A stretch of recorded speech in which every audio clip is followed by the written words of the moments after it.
Hello. I hope all of you are doing well. So, thank you for joining. And today we have a quick short session which we will be having in the next 10-15 minutes. I hope all of you are doing well.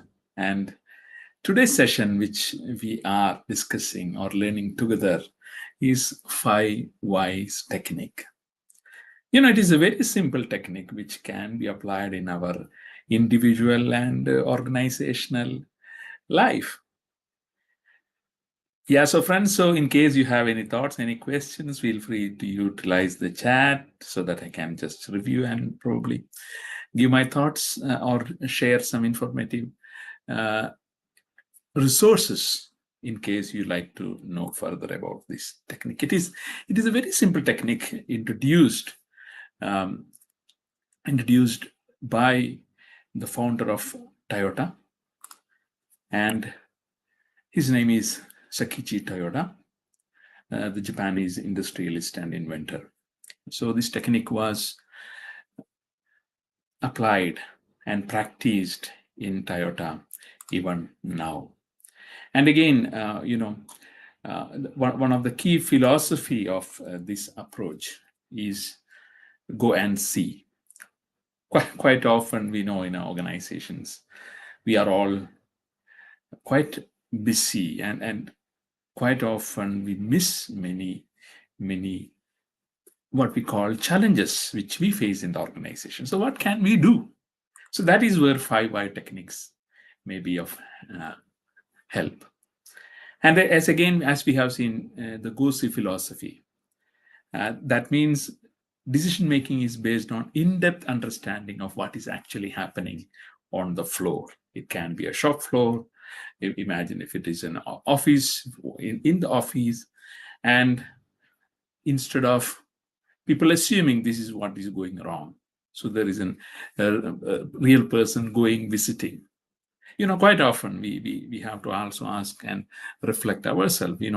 We have call centers, we have quality teams.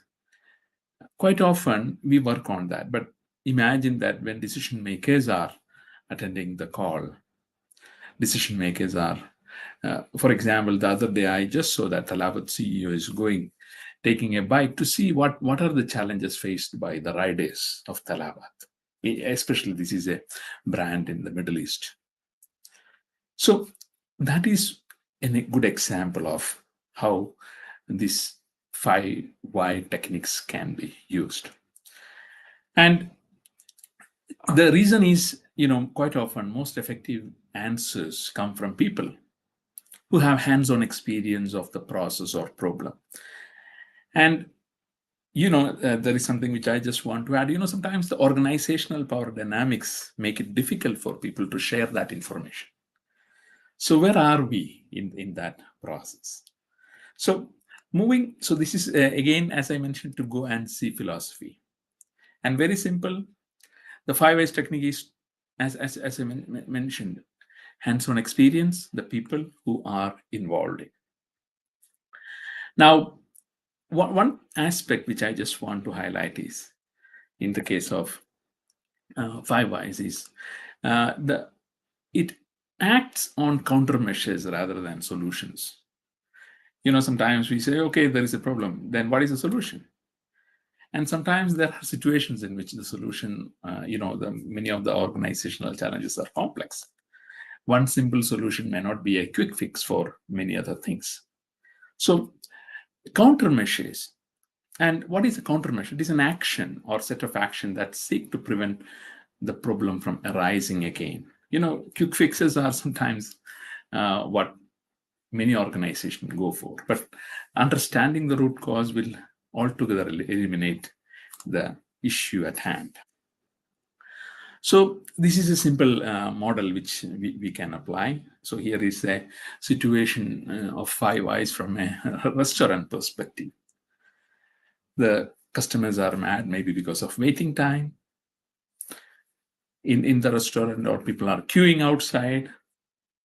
So the situation, as we can see here, asking the first why, service is slow.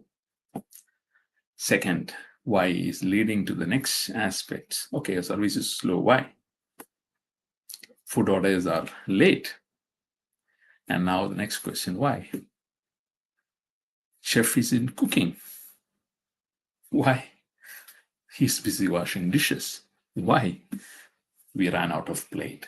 So this is a simple approach in which we can see what is the root cause. Because of a plate not available, someone is focusing on washing. Because of someone focusing on washing, the cooking doesn't happen. Because of cooking doesn't happen, orders are late. Because of orders are late, service is slow, and the customers are unhappy or mad. So again, try to use this. This can be applied, as I mentioned, in the organizational life as well as in our work life. So working back on the cause of one effect on another, we can expose the root cause. Okay, so asking why 5 times, we come to the simple solution of the root cause of the issue at hand. Now, how we can use this? Couple of guidelines. Base the first question on the apparent end result. So based on that answer, the second question is framed. And based on the answer to the second question, the third question is framed. And the fourth question. Now, do we stop asking 5 whys? No, the tool helps to identify what is the root cause which I'm facing. What can I do about that? So make sure when you are applying this, this is a very easily applicable tool which you can take today, apply it from now onwards. It can be on anything. Okay, my laptop is not working. Why it is not working? Then, okay, it is not switching. Why it is not switching on? So this is a process in which we can. So you can frame by questions with different wording. Also, in order to explore further, maybe asking what else? What do you think made that happen? Yeah, the key aspect in this process is going to the root cause. Whether you want less question, more question, whatever works in your context matters.